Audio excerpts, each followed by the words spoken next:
So hello students and welcome back to Economics channel, and in this video we are going to discuss about consumers budget part 2.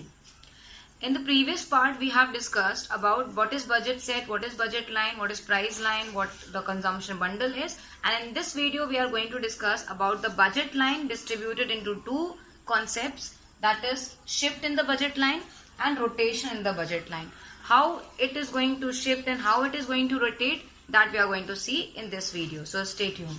So now let's start with first of all shift in the budget line. Before proceeding how it is going to happen, first of all we should understand what is shift and what is rotation. Shift means if suppose you are here, right? If you are here, when it comes to shift means entirely the entire figure is going to shift from this place to this place. So now you are going to shift entire from here to here, right?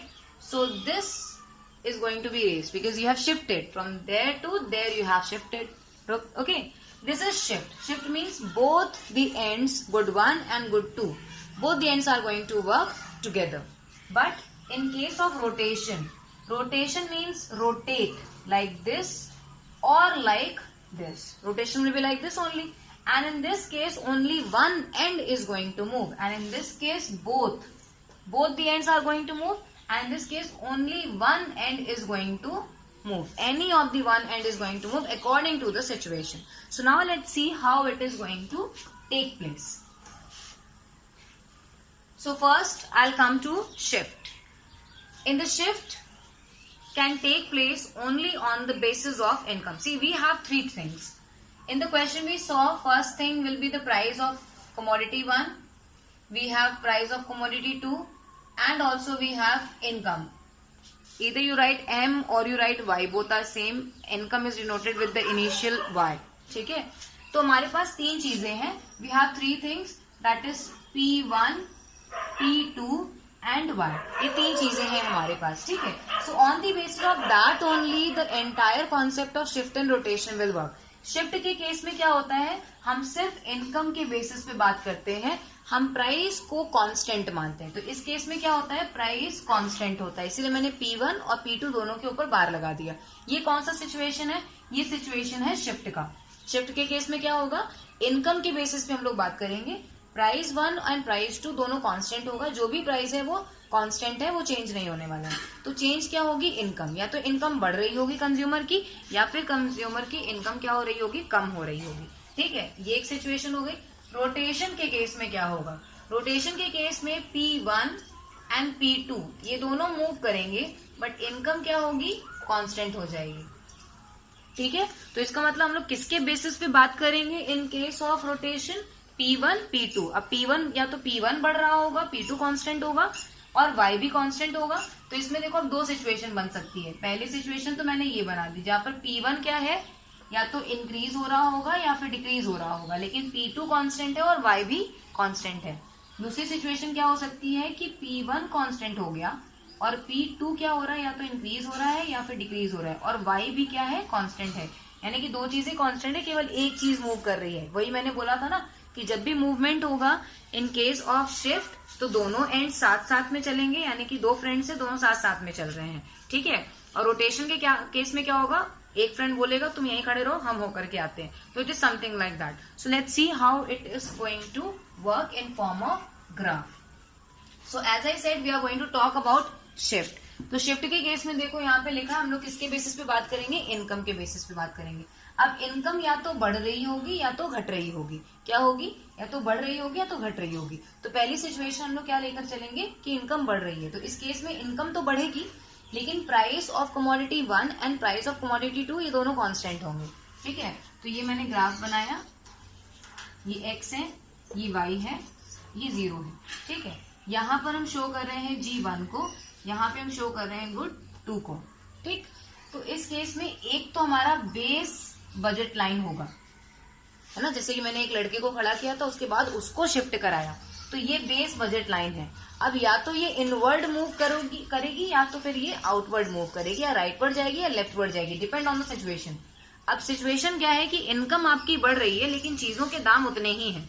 तो definitely अगर चीजों के दाम उतने ही हैं और income बढ़ती चली जा रही है तो डेफिनेटली हम ज्यादा से ज्यादा खरीद पाएंगे मार्केट में सामान।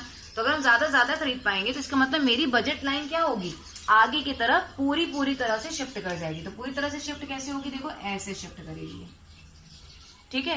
ये पूरी तरह से इसने किस साइड शिफ्ट किया, राइटवर्ड शिफ्ट कर दिया।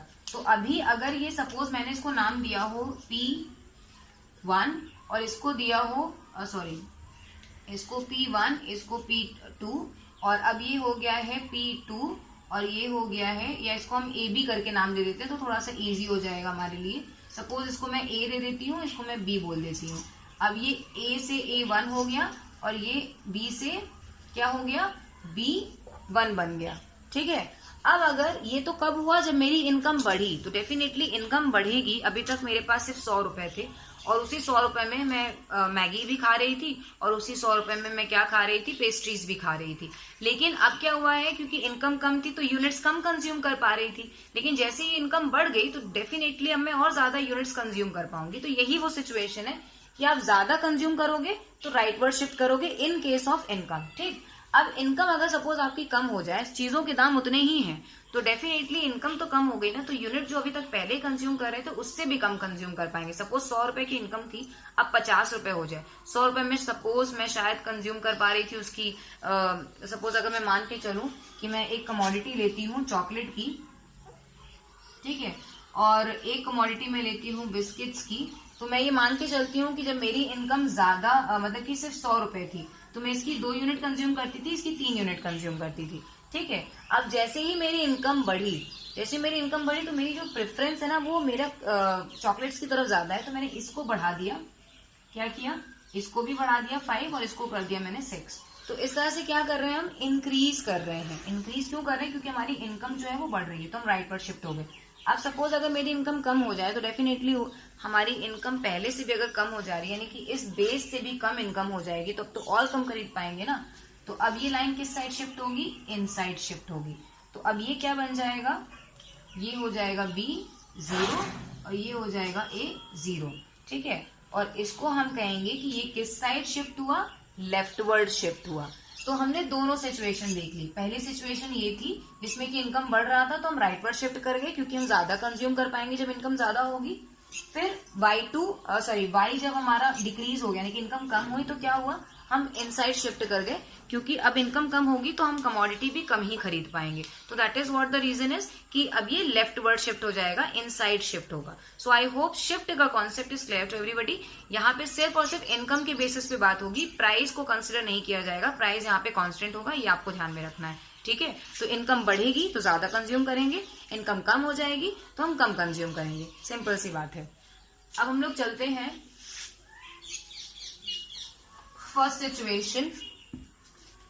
ये है अब रोटेशन का केस। रोटेशन मैंने बोला था 2 फ्रेंड्स होंगे, एक फ्रेंड कहेगा तुम यहीं खड़े रहो मैं घूम कर आता हूँ, ऐसा वाला सिचुएशन होगा यहाँ पे। तो अब ये कैसे होगा इसको देखेंगे। यहाँ पर हम लोग प्राइस के बेसिस पे बात करेंगे लेकिन इनकम को कांस्टेंट रखेंगे, यानी कि इनकम ना बढ़ रही है ना ही घट रही है, जितनी थी उतनी ही है, ठीक है। उसी इनकम में या तो कभी कभी आपका प्राइस बढ़ जा रहा है किसी एक कमोडिटी का और किसी एक का कमोडिटी का क्या है, प्राइस कांस्टेंट हो जा रहा है। तो इस केस में क्या करेंगे हम, कैसे रिस्पॉन्ड करेंगे ये हम देखेंगे। तो अब हम ड्रॉ करते हैं। मैं पहला ये वाला सिचुएशन ले रही हूँ, ये दोनों सिचुएशन को मैं एक ग्राफ में ड्रॉ करूंगी। ये मैंने बनाया ग्राफ, ये x हो गया 0 और ये y हो गया। अब एक चाहिए हमें बेस, तो ये हमने लिया बेस बजट लाइन। तो मैंने इसको बोला A, इसको बोला मैंने B, तो ये A1 कर दिया, इसको B1 कर दिया, ठीक है। अब गुड्स कौन कौन से हैं यहाँ पर, ये हो गया आपका गुड 1, ये कौन सा हो गया गुड 2। तो गुड 1 और गुड 2 हम लोग रिप्रेजेंट कर रहे हैं। अब देखना क्या है, जब P1 है तो इसका मतलब ये कमोडिटी 1 की बात हो रही है, जब P2 है तो इसका मतलब कमोडिटी 2 की बात हो रही है। तो देखो पहली सिचुएशन क्या कह रही है कि आपका जो इनकम है ये तो कांस्टेंट है, ये तो हमें पहले से ही पता है कि इस केस में इनकम कांस्टेंट ही रहने वाली, तो इफेक्ट सिर्फ प्राइस का लेकर चल रहे हैं। तो पहली सिचुएशन में P2 क्या है, यानी कि यहाँ का प्राइस क्या है वो कांस्टेंट है, तो इसका मतलब जितना खरीद रहे थे उतने पे ही स्टिक है। लेकिन P1 का प्राइस ज्यादा हो गया, यानी कि ये जो कमोडिटी 2 थी उसका तो जितना प्राइस था उतना ही है, तो हम वहां पर जो कंजम्पशन उतने पे स्टिक है। लेकिन जो कमोडिटी 1 है, कमोडिटी 1 इसका प्राइस अचानक से बढ़ गया। तो अब आप खुद से सोचो कि आप किसी भी कमोडिटी का प्राइस बढ़ने पर उसको ज्यादा खरीदते हो या कम खरीदते हो। डेफिनेटली जब उसका प्राइस बढ़ जाएगा तो हम कमोडिटी कम खरीद पाएंगे ना। क्यों कम खरीदेंगे? द रीजन इज क्योंकि अब उसका प्राइस बहुत ज्यादा हो गया है। जब प्राइस इतना ज्यादा हो जाएगा तो कंजम्पशन कम हो जाएगा। तो अभी किस साइड मूव करना चाहिए? डेफिनेटली इनसाइड मूव करना चाहिए, क्योंकि कम कर रहे हैं। ये इतना कंज्यूम करते थे, अब उससे भी कम कंज्यूम कर पाएंगे। क्यों? क्योंकि जो आपका प्राइस था वो बढ़ गया सामान का। तो ये तो कांस्टेंट है, इसीलिए यहां से ये कैसे आएगा? ये इस तरह से मूव करेगा। ठीक है, तो इसको हम नाम देंगे, इसको थोड़ा सा स्ट्रेट कर देती है।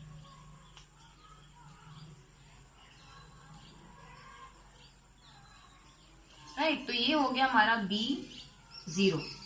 ठीक है, अब देखो इसमें आपने नोटिस किया होगा कि एक ही एंड मूव किया, यानी कि A कांस्टेंट है। क्यों भाई? उसका प्राइस सेम है, उसका प्राइस तो कांस्टेंट ही ना। देखो मैं यहाँ लिख देती हूँ, P2 कांस्टेंट है, P1 क्या कर रहा है? इंक्रीज हो रहा है। प्राइस किसी भी सामान का बढ़ेगा तो जाहिर सी बात है कंजम्पशन कम हो जाएगा। अब अगर suppose price of one commodity, यानी कि इस कमोडिटी का प्राइस कम कर दूं, पहले जितना प्राइस था उससे भी कम हो जाए, तो डेफिनेटली अब आप कंज्यूम कम करोगे या ज्यादा? हम ज्यादा कंज्यूम करेंगे भाई, अब तो प्राइस और कम हो गया, अब तो हम और ज्यादा खा सकते हैं। अगर सपोज पहले 5 रुपए का मिलता था, अब 2 रुपए का मिलेगा, तो डेफिनेटली अगर मैं पहले 4 यूनिट खाती रही होंगी तो 5 से 6 यूनिट कंज्यूम कर सकती हूँ। तो what I will do is, ये कांस्टेंट रहे क्योंकि इसके प्राइस में कोई चेंजेस नहीं हुए, अभी हम इतना कंज्यूम कर पाएंगे। तो ये बन जाएगा आपका B2। राइट, तो ये किस साइड शिफ्ट हो रहा है? It is towards right and this is towards left. तो लेफ्ट साइड हम तब शिफ्ट करेंगे जब प्राइस किसी भी चीज का बढ़ गया हो और उसकी वजह से हमारा कंजम्पशन कम हो गया हो, तो लेफ्ट वर्ड शिफ्ट होगा। जब प्राइस कम होगा तो जाहिर सी बात है किसी भी सामान का जब कीमत कम हो जाती है तो आप उसको ज्यादा कंज्यूम कर पाओगे। अगर सपोज एक चॉकलेट है ना, पहले वो चॉकलेट कितने की आती थी? 100 रुपए की आती थी, तो मैं सिर्फ 2 यूनिट कंज्यूम कर पाती थी क्योंकि महंगी बहुत थी। फिर उस चॉकलेट का प्राइस 50 रुपीज हो गया, तो अब मैं 3 यूनिट्स कंज्यूम कर पा रही हूँ, तो बढ़ गया ना। तो डेफिनेटली प्राइस कम होगा तो आप ज्यादा कंज्यूम करोगे, और प्राइस ज्यादा होगा तो आप कम कंज्यूम करोगे। दैट इज द रीजन कि लेफ्टवर्ड शिफ्ट करेगा जब प्राइस ज्यादा हो, और प्राइस कम होने पर हम राइटवर्ड शिफ्ट कर जाएंगे। ये किसके बेसिस पे काम कर रहा है? ये आपके कंजम्पशन के बेसिस पे काम कर रहा है। ठीक है, और प्राइस इसका फैक्टर है जो ये डिसाइड करता है कि हम ज्यादा खाएंगे या कम खाएंगे, ज्यादा कंज्यूम करेंगे या कम कंज्यूम करेंगे। तो ये एक चीज हो गई, ये हमने समझ लिया पहला सिचुएशन, जहां पर कौन सा एंड मूव कर रहा था? सिर्फ गुड 1, गुड 2 नहीं मूव कर रहा था। अब क्या होगा? गुड 1 कांस्टेंट हो जाएगा और गुड 2 क्या करेगा? मूव करेगा। तो लेट्स सी कैसे मूव करेगा।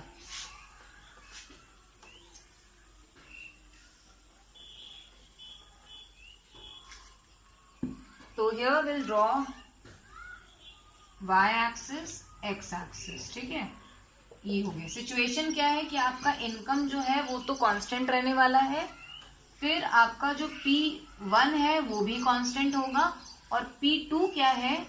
वो इंक्रीज होगा एक बार और एक बार डिक्रीज होगा। ठीक है, एक बार इंक्रीज की सिचुएशन को शो करेंगे और एक बार डिक्रीज की सिचुएशन को शो करेंगे।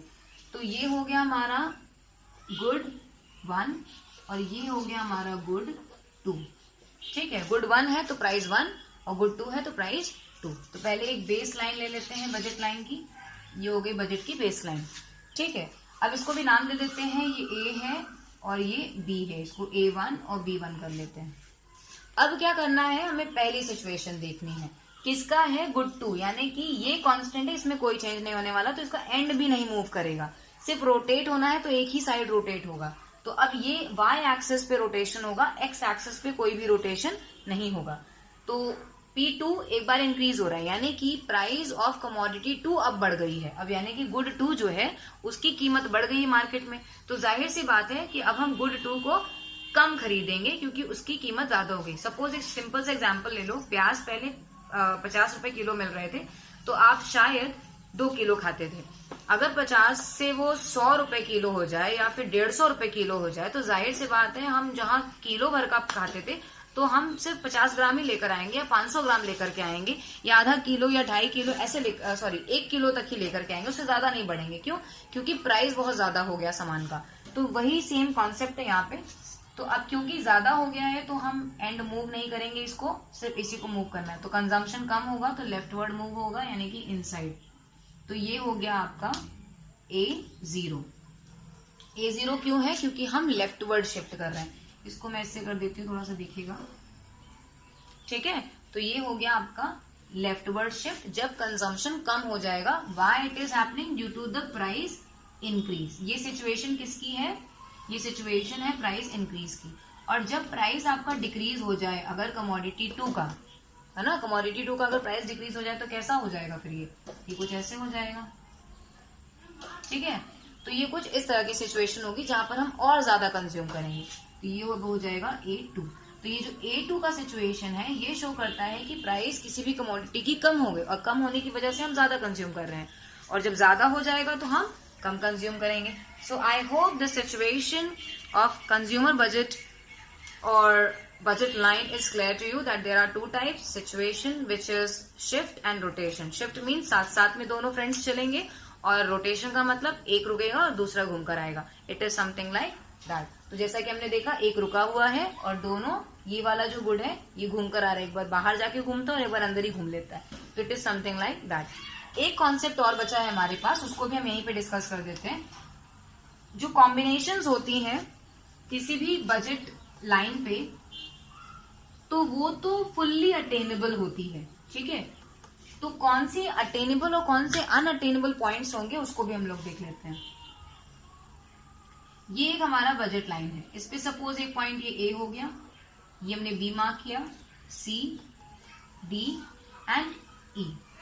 तो जितने भी पॉइंट्स मैंने ड्रॉ किए हैं इस बजट लाइन पे वो सारे ही अटेनेबल हैं, यानी कि इन सारे ही पॉइंट्स को हम अटेन कर सकते हैं, कंज्यूमर की लिमिट के अंदर है और वो उन सारे पॉइंट्स को कंज्यूम कर सकता है, ठीक है। अगर सपोज कोई पॉइंट इसके अंदर है, यानी कि E हो गया, F हो गया, ठीक है, P हो गया, Q हो गया, यानी कि ये तो वो लाइन है जहां पर कंज्यूमर ने अपनी पूरी इनकम को खर्च कर दिया। सपोज 60 रुपए उसके पास, 60 रुपए पूरे खर्च कर दिए। अगर सपोज 60 रुपए से वो कम खर्च करना चाहे तो भी तो कर सकता है ना, क्योंकि उसके ऊपर है, वो तो कम भी खर्च कर सकता है। तो ये पॉइंट भी अटेनेबल है, यानी कि जो बजट लाइन के ऊपर है और जो बजट लाइन के अंदर है, ये सारे ही पॉइंट क्या है? अटेनेबल है।